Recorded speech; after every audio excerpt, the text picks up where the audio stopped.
Hello friends, नमस्कार, welcome to my channel. तो चलिए स्टार्ट करते हैं आज का सेशन। ठीक है, आज कुछ अलग सेशन है, आज कुछ अलग होगा। ठीक है, तो यहाँ पर आज मैं कहानी विधा के बारे में आप लोगों को पढ़ाऊंगी। ठीक है, कि कहानी का आखिर कैसे प्रारंभ हुआ और क्या कहानी संग्रह है, क्या उनके लेखक हैं। ठीक है, तो यहाँ पर देखिए, आध्यात्मिक के रूप में कहानी विधा का जन्म साहित्य के जन्म के साथ ही हो जाता है। मतलब कि जैसे ही हमारा साहित्य स्टार्ट होता है, साहित्य लिखना चालू होता है, वैसे हमारी कहानी का भी क्या हो जाता है, प्रारंभ हो जाता है। ठीक है, यहाँ देखिए, यदि आधुनिक कालीन कहानियों की बात करें तो हम कह सकते हैं कि कहानी विधा का जन्म द्विवेदी युग से माना जाना चाहिए। मतलब कि अगर इसकी बात किया जाए तो इसका जन्म काल क्या माना जाना चाहिए, द्विवेदी युग से माना जाना अनिवार्य है। यहाँ पर देखिए, नेक्स्ट पॉइंट है कि कहानी विधा का जन्म सरस्वती पत्रिका के साथ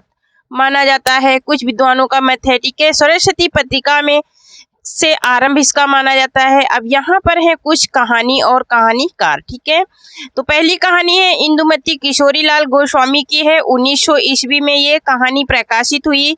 दूसरी है गुलबहार, ये भी किशोरीलाल गोस्वामी की है, 1902 में हुई ये प्रकाशित। प्लेग की चुड़ैल, ये लाला भगवान दास की है और ये 1902 में हुई। ठीक है, 11 वर्ष का समय रामचंद्र शुक्ल का है, 1903 में।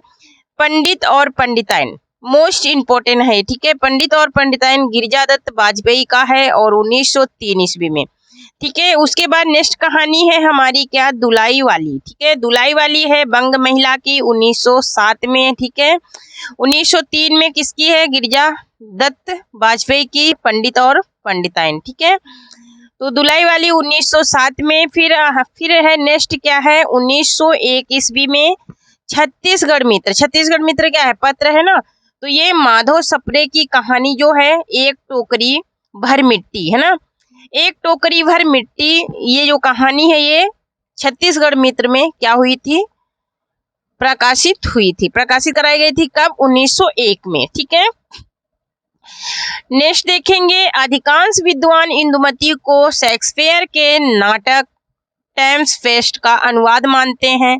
किसको, इंदुमती कहानी को, किसके नाटक का, शेक्सपियर के नाटक का। ठीक है, नेक्स्ट पॉइंट देखेंगे, नेक्स्ट पॉइंट है कि लक्ष्मी नारायण लाल ने शिल्प विज्ञान से की दृष्टि से रामचंद्र शुक्ल के 11 वर्ष के समय को, 11 वर्ष का समय जो रामचंद्र शुक्ल की कहानी है उसको पहली कहानी मानते हैं। कौन, लक्ष्मी नारायण लाल। शिल्प विज्ञान की दृष्टि से। ठीक है, शिल्प विधान की दृष्टि से। ठीक है, नेक्स्ट पॉइंट है कि अधिकांश विद्वान माधव सप्रे की कहानी एक टोकरी भर मिट्टी को हिंदी की पहली कहानी मानते हैं। मतलब कुछ विद्वान, अधिकांश, अधिकतर विद्वान माधव सप्रे की कहानी को मानते हैं और लक्ष्मी नारायण लाल किसको मान रहे हैं, तो 11 वर्ष के समय को। नेक्स्ट देखेंगे, बंग महिला की हिंदी प्रथम महिला कहानीकार ये हैं। ठीक है, हिंदी की प्रथम महिला कहानीकार मानी जाती है। कौन, बंग महिला राजेंद्र बाला घोष इनका पूरा नाम है। तो बंग महिला का वास्तविक नाम क्या है, राजेंद्र बाला घोष है। ये मिर्जापुर की निवासी बाबू प्राणचंद्र की क्या थी, ये पत्नी थी। ठीक है, नेक्स्ट है बंग महिला के कहानियां। बंग महिला की कहानियां हैं, चंद्रदेव से मेरी बातें 1904 में, कुंभ से छोटी बहू 1906 ईस्वी में, दुलाई वाली 1907 ईस्वी में। ठीक है, 1907 में दुलाई वाली। उसके बाद है दलिया 1909 में। ठीक है, 1907 में दुलाई वाली और दलिया क्या है, 1909 ईस्वी में है। ठीक है, दलिया 1909 में है। ठीक है, तो ये तो रही बंग महिला की कहानियां और ये मोस्ट इम्पोर्टेंट इनकी कहानियां हैं। ठीक है, मोस्ट इम्पोर्टेंट है, बहुत ज़्यादा ये पूछी जाती हैं। ठीक है फ्रेंड्स, ये मेरे नोट्स हैं। ठीक है, नेट के। ठीक है, तो आप लोग चाहें तो ये नोट्स बना सकते हैं। ठीक है, नेक्स्ट पॉइंट देखेंगे, बलदेव पांडे ने बंग महिला कृत चंद्रदेव से मेरी बातें को हिंदी की पहली राजनीतिक कहानी माना है। किसने, बलदेव पांडे ने। बलदेव पांडे ने बंग महिला की कहानी चंद्रदेव से मेरी बातें को क्या माना है, इन्होंने राजनीतिक कहानी माना है, पहली राजनीतिक कहानी माना है। नेक्स्ट पॉइंट में देखेंगे कि हिंदी की कुछ अन्य आरंभिक कहानियां हैं। ठीक है, हिंदी की कुछ आरंभिक कहानियां हैं। तो यहाँ पर आते हैं प्रसाद, केशव प्रसाद सिंह। इनका है चंद्रलोक से यात्रा, चंद्रलोक की यात्रा और आपत्तियों का पहाड़। ठीक है, ये दोनों ही कहानियां इनकी 1900 ईस्वी में, ठीक है, कब दोनों ही कहानियां इनकी कब प्रकाशित हुई, तो 1900 ईस्वी में। ठीक है, चंद्रलोक की यात्रा और आपत्तियों का पहाड़, ये दोनों ही कहानियां किसकी हैं, तो केशव प्रसाद सिंह की हैं और ये दोनों ही 1900 ईस्वी में प्रकाशित हुई। नेक्स्ट है कि माधव प्रकाश मिश्र, ठीक है, माधव प्रसाद मिश्र हैं। इनका है पुरोहित का आत्मत्याग, दूसरा है मन चंचलता। तो ये है इनकी दो कहानियां और मोस्ट इम्पोर्टेंट है। ठीक है, मैं जो इसमें इम्पोर्टेंट पॉइंट है वही मैं लिखी हूँ। ठीक है, नेक्स्ट देखेंगे। नेक्स्ट है हमारे क्या, गिरिजादत्त बाजपेयी हैं। इनका है पति का पत्नी पवित्र प्रेम, क्या है, पति का पवित्र प्रेम। और कौन है, कार्तिक प्रसाद खत्री हैं, दामोदर राय की आत्म कहानी इन्होंने लिखा। नेक्स्ट है हमारे क्या, सूर्य नारायण दीक्षित हैं। कौन है, सूर्य नारायण दीक्षित हैं, चंद्रहास का अद्भुत आख्यान। फिर इसके बाद है वैकेंटेश नारायण, एक अशरफी की आत्मकथा। उसके बाद है वृंदावन लाल वर्मा, राखी बंद भाई तातर और एक वीर राजपूत। विशंबर नाथ पिज्जा, इनकी है विशीर्ण हृदय, क्या है, विशीर्ण हृदय है। उसके बाद है राधिका रमन प्रसाद, कानों में कंगना, इनकी कहानी, ये बहुत ही इम्पोर्टेंट कहानी है, कानों में कंगना 1913 में छपी। और नेक्स्ट है इनकी बिजली कहानी को इन्होंने 3 भागों, ये इन्होंने बिजली एक कहानी लिखी। नेक्स्ट है विशंबर नाथ शर्मा कौशिक है, इनके रक्षाबंधन है इसकी कहानी। नेक्स्ट पॉइंट है कि कहानियों को हम 3 भागों में बांट सकते हैं। 3 भागों में कहानियों को हम बांट सकते हैं। कौन कौन से हैं 3 भाग, वो 3 भागों में कहानियों को बांट सकते हैं, वो कौन कौन से 3 भाग हैं देखेंगे। ठीक है, तो यहाँ पर है कहानी को हम 3 भागों में बांट सकते हैं। पहला है क्या, प्रेमचंद्रपुर युग, और दूसरा है प्रेमचंद युग, और तीसरा है प्रेमचंदोत्तर युग, है ना। तो यहाँ पर प्रेमचंद युग की यहाँ पर कहानी देखेंगे, विभिन्न कहानी आंदोलन देखेंगे। ठीक है, विभिन्न कहानी आंदोलनकार कौन थे ये बताना है। ठीक है, ये हम लोग देखेंगे।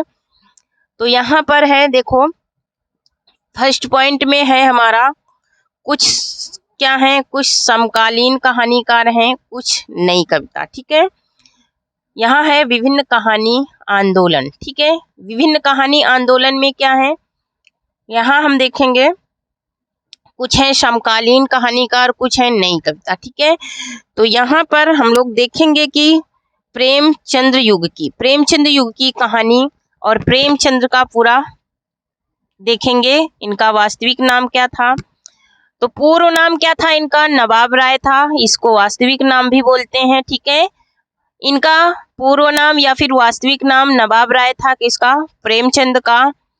और पहली कहानी, इनकी पहली कहानी क्या थी ये देखेंगे। ठीक है, 1 मिनट, यहाँ पर इनकी पहली कहानी देखेंगे।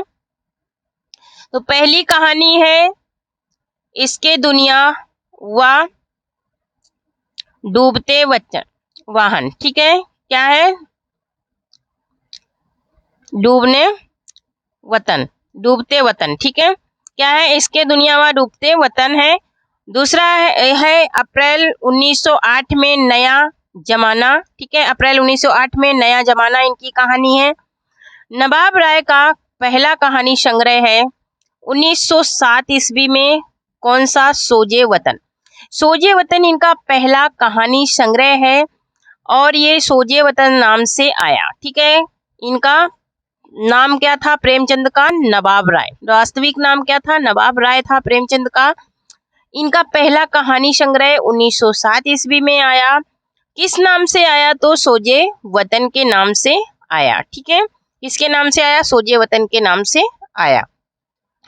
इनकी 5 कहानियां हैं जो बहुत ही ज्यादा पूछी जाती हैं। ठीक है, 5 कहानियां हैं इनके। इसके दुनिया व डूबते वतन, ठीक है, इसके दुनिया या डूबते वतन, दुनिया का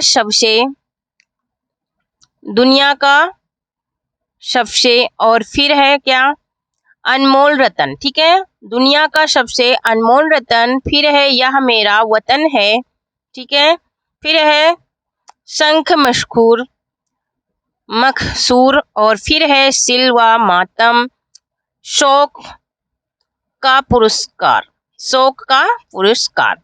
तो ये तो इनकी थी 5 प्रमुख कहानियां, ठीक है, ये तो इनकी थी क्या, 5 प्रमुख कहानियां थी, ठीक है। नेक्स्ट देखेंगे, नेक्स्ट है कि इस कहानी संग्रह को ब्रिटिश सरकार द्वारा जब्त कर लिया गया था, किसको, सोजे वतन को, है ना, सोजे वतन को ब्रिटिश सरकार ने क्या किया था, जब्त कर लिया था, चुरा लिया था। मोस्ट इम्पोर्टेंट पॉइंट है ये, ठीक है, नोट जरूर करना, ठीक है। तो यहाँ पर इसको ब्रिटिश सरकार ने जब्त कर लिया था। प्रेमचंद नाम से लिखी गई इनकी पहली कहानी थी ये, और बड़े घर की बेटी दिसंबर 1910 ईस्वी में जमाना में प्रकाशित हुई। इनकी जो बड़े घर की बेटी है, ये इनकी पहली कहानी के रूप में दिसंबर 1910 ईस्वी में जमाना पत्र में क्या हुई थी, प्रकाशित हुई थी। नेक्स्ट पॉइंट पे है प्रेमचंद जी की कहानी सौत, हिंदी भाषा और देवनागरी लिपि में। इनकी जो सौत कहानी है प्रेमचंद की, वो हिंदी भाषा और देवनागरी लिपि में 1915 में, कब, 1915 ईस्वी में कहाँ पर प्रकाशित हुई, तो सरस्वती में प्रकाशित हुई। सरस्वती पत्रिका से क्या हुई थी, ये प्रकाशित हुई थी। कौन, सौत कहानी, सौत इनकी जो कहानी है वो, ठीक है, और किस भाषा में थी, तो हिंदी भाषा और देवनागरी लिपि में थी। सन कौन सा था, तो 1915 ईस्वी, 1915 ईस्वी में प्रकाशित कराई गई, किसमें, सरस्वती में। नेक्स्ट पॉइंट देखेंगे, कुछ आलोचक पंच परमेश्वर को, मतलब इनकी जो कहानी पंच परमेश्वर है वो प्रेमचंद की पहली कहानी मानते हैं, और कफन को क्या मानते हैं, तो कफन को अंतिम कहानी मानते हैं ना। कुछ विद्वान जो हैं वो पंच परमेश्वर को प्रेमचंद की प्रथम कहानी मानते हैं, लेकिन कुछ विद्वान कफन को अंतिम कहानी मानते हैं ना। कुछ लोग सौत को मानते हैं, तो कुछ लोग पंच परमेश्वर को मानते हैं, ठीक है। यहाँ पर देखेंगे प्रेमचंद जी के कहानी संग्रह, ठीक है, प्रेमचंद जी के कितने कहानी संग्रह हैं वो देखेंगे, ठीक है। तो यहाँ पर है हमारा प्रेमचंद जी के कुछ कहानी संग्रह हैं जो मोस्ट इम्पोर्टेंट है। यहाँ पर है, पहला है हमारा क्या, प्रेमचंद जी के कहानी संग्रह, ठीक है। तो पहला है सत्य सरोज, और ये कब आया, तो 1917 ईस्वी में, 1917 ईस्वी में सत्य सरोज, ठीक है।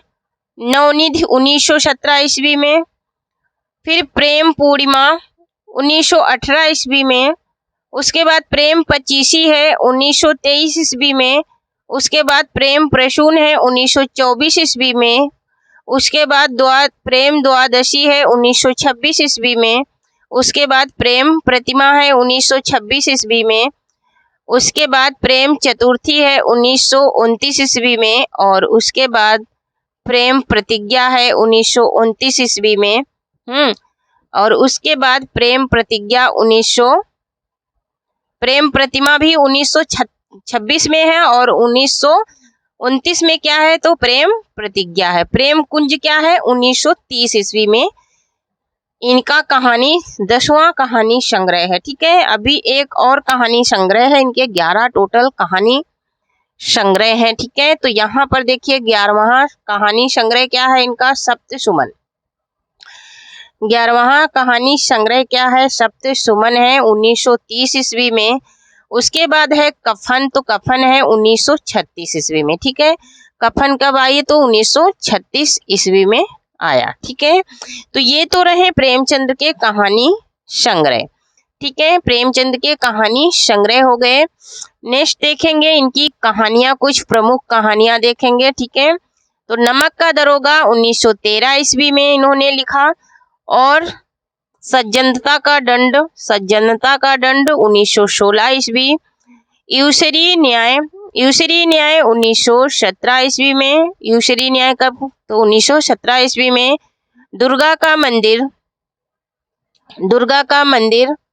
तो दुर्गा का मंदिर 1917 ईस्वी में। ठीक है, दुर्गा का मंदिर भी 1917 ईस्वी में। उसके बाद है बूढ़ी काकी ये मोस्ट इम्पोर्टेंट कहानी है, ये 10वीं की एनसीईआरटी में मिल जाएगी। ठीक है, 10वीं की एनसीईआरटी में आपको मिल जाएगी बूढ़ी काकी। ठीक है, बूढ़ी काकी ये लेखक इसमें अपनी माँ को क्या करते हैं, कोठरी के अंदर बंद कर देते हैं ना। बूढ़ी काकी है, इसमें लाडली रहती है, 2 बच्चे रहते हैं, और कौन रहते हैं, काकी विधवा रहती है, काकी का भतीजा रहता है जो इनको बहुत ही तकलीफ देता है बाद में। तो बूढ़ी काकी 1920 में। उसके बाद शांति है, शांति 1921 में। उसके बाद है सवा सेर गेहूं 1924 में। उसके बाद है शतरंज के खिलाड़ी 1924 में। मुक्ति का मार्ग, उसके बाद मुक्ति का मार्ग, मुक्ति धन और सौभाग्य के कोड़े 1924 में। सौभाग्य के कोड़े 1924 में। 2 सखियां 1928 में। उसके बाद है अलगोना 1929 में। उसके बाद है पूस की रात। ठीक है, तो ये तो रहे इनकी प्रमुख कहानियां, किसके, प्रेमचंद्र के ये प्रमुख कहानियां थी।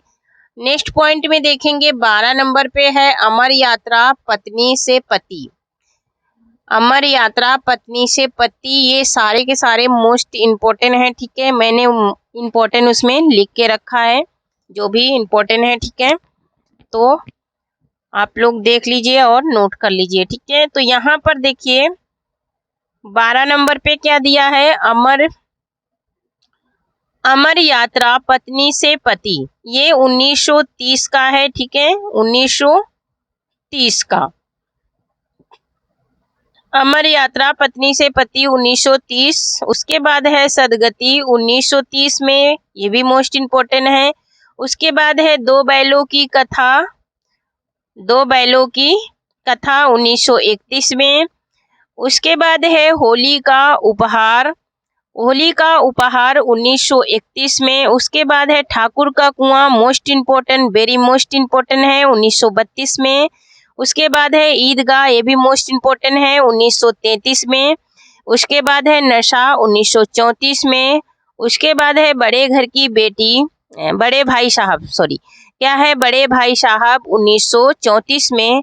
उसके बाद है कफन। ठीक है, कफन कब है, तो 1936 में। ठीक है, तो ये तो रहे इनके मोस्ट इम्पोर्टेंट कहानियां, किसकी, प्रेमचंद जी की। ठीक है, मोस्ट इम्पोर्टेंट कहानियां हैं ये प्रेमचंद जी की। कफन 1936 में बहुत ज्यादा पूछा जाता है। ठीक है, नेक्स्ट पॉइंट है चंद्र शर्मा गुलेरी। ठीक है, चंद्र शर्मा गुलेरी की कहानियां देखेंगे, ये भी मोस्ट इम्पोर्टेंट कहानीकार हैं। ठीक है, यहाँ पर देखेंगे चंद्र शर्मा की 3 कहानियां क्या हैं, प्रसिद्ध हैं। चंद्र शर्मा की 3 कहानियां प्रसिद्ध हैं। पहला है सुखमय जीवन, 1911 ईस्वी में भारत रत्न में प्रकाशित किया गया। ठीक है, 1911 ईस्वी में भारत रत्न में प्रकाशित हुआ। भारत रत्न से, भारत रत्न क्या था, पत्र था। ठीक है, बुद्धू का कांटा दूसरी है इनकी कहानी, बुद्धू का कांटा 1914 ईस्वी में। और तीसरी है मोस्ट इम्पोर्टेंट है ये, उसने कहा था 1915 ईस्वी में। ठीक है, 1915 ईस्वी में ये कहानी इनकी आई, किसकी, चंद्र शर्मा गुलेरी की। और मोस्ट इम्पोर्टेंट है, इसके पात्र हैं लहना सिंह, ठीक है, सूबेदारनी, तो ये क्या है, उनके पात्र हैं। यहाँ देखिए उसने कहा था कहानी प्रथम विश्व युद्ध की पृष्ठभूमि पर लिखी गई, मतलब जब हमारे देश का प्रथम विश्व युद्ध हुआ था तो उसी के ऊपर ये कहानी लिखी गई थी। लिखी गई आधुनिक कहानियों में से का प्रारंभ रूप माना जाता है, मतलब कि आधुनिक कहानियों का ये प्रारंभिक रूप माना जाता है, किसको, उसने कहा था को। ठीक है, उसने कहा था कहानी को। इसमें ही वही तो रहते सूबेदारनी का पति, और ये लहना सिंह उसकी सेवा करते करते क्या हो जाता, देश अपने प्राणों की आहुति दे देता है अपने बचपन की मित्र की सेवा करते करते। तो यह कहानी फ्लैशबैक पद्धति पर भी लिखी गई है ना, फ्लैशबैक पद्धति पर भी लिखी गई। नेक्स्ट आते हैं हमारे कौन, महान कहानीकार जयशंकर प्रसाद। ठीक है, जयशंकर प्रसाद की पहली कहानी 1911 ईस्वी में, क्या नाम था कहानी का, तो ग्राम। ठीक है, ग्राम शीर्षक से इंदु पत्रिका में प्रकाशित हुई। किसमें प्रकाशित हुई, इंदु पत्रिका में प्रकाशित हुई। किसकी थी, जयशंकर प्रसाद की, 1911 में। नेक्स्ट कहानी है इनके कहानी संग्रह देखेंगे। ठीक है, तो छाया पहला कहानी संग्रह है इनका, छाया इनका पहला कहानी संग्रह है 1912 ईस्वी में। ठीक है, 1912 ईस्वी में। उसके बाद इनका दूसरा है क्या, प्रतिध्वनि। ठीक है, दूसरा है इनका प्रतिध्वनि, प्रतिध्वनि 1926 ईस्वी में। उसके बाद है आकाशदीप। ठीक है, आकाशदीप है 1928 ईस्वी में। प्रतिध्वनि 1926 ईस्वी। ठीक है, आकाशदीप क्या है, तो 1928 ईस्वी में। ठीक है, आकाशदीप 1928 ईस्वी में। ठीक है, एक सेकंड है ना, ये थोड़ा सा पेस्ट हटाने दो। तो नेक्स्ट देखेंगे, आकाशदीप हमारा क्या है, 1928 ईस्वी, मोस्ट इम्पोर्टेंट है आकाशदीप और छाया। ठीक है, छाया क्या है, पहला कहानी संग्रह है 1912 में, आकाशदीप 1928 में। उसके बाद आंधी 1931 में। उसके बाद इंद्रजाल ठीक है, इंद्रजाल 1936 में। इंद्रजाल कहानी इनकी 1936 में। कुछ इनकी चर्चित कहानियां देखेंगे, पत्थर की प्रकार, पत्थर की पुकार।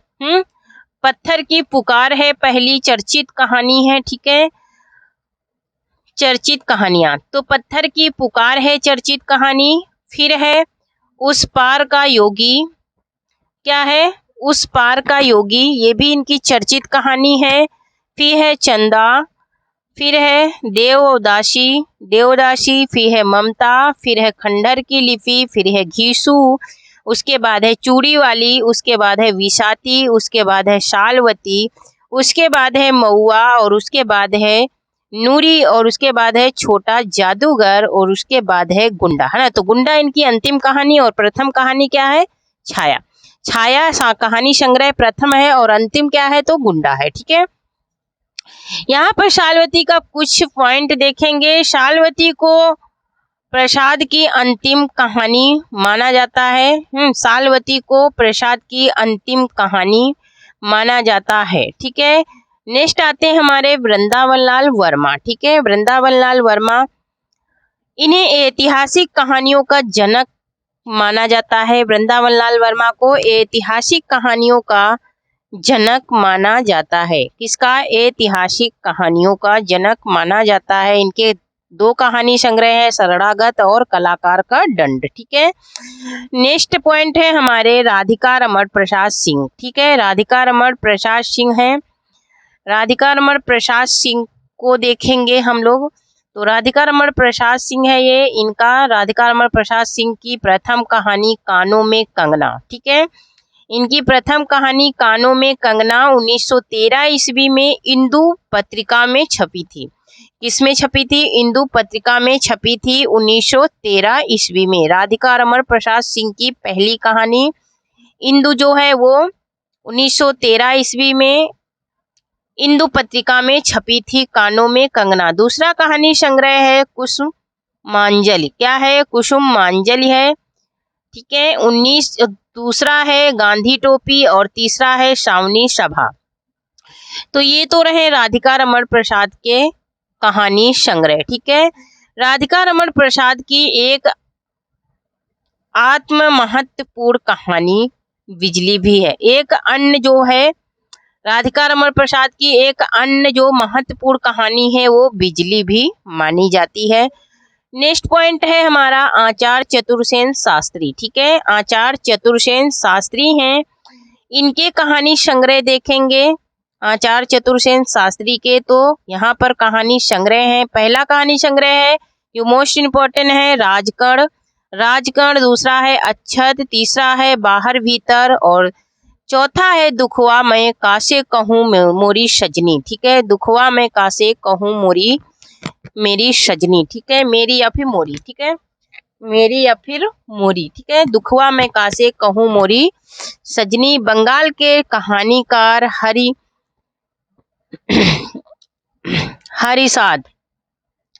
दूसरा है कि सोया हुआ शहर, बेगम का हिंदी रूपांतरण, बेगम का हिंदी रूपांतरण, और क्या है अध्याय से कहानी का मूल्यांकन। फिर है धरती और आसमान, धरती और आसमान। फिर है कहानी खत्म हो गई, फिर है कहानी खत्म हो गई, ठीक है, कहानी खत्म हो गई। यहाँ पर है बेगम का हिंदी रूपांतरण, यहाँ पर है मुखोपाध्याय का, किसका, मुखोपाध्याय का कहानी मेरिया में क्या हुआ था, ये संकलित हुआ था, कौन, दुखवा मैं कासे कहूँ मोरी सजनी, ठीक है। तो यहाँ पर देखिए 8 नंबर पर है स्त्रियों का ओज, और 9 नंबर पे है सिंहगढ़ बिहार, क्या है, सिंहगढ़ का बिहार। तो ये तो रहे चतुर्सेन शास्त्री के कुछ कहानी संग्रह, ठीक है, कुछ कहानी संग्रह, और ये सारे के सारे मोस्ट इम्पोर्टेंट है, ठीक है, मोस्ट इम्पोर्टेंट है। नेक्स्ट देखेंगे, नेक्स्ट हमारा इनकी चर्चित कहानियों को देखना है।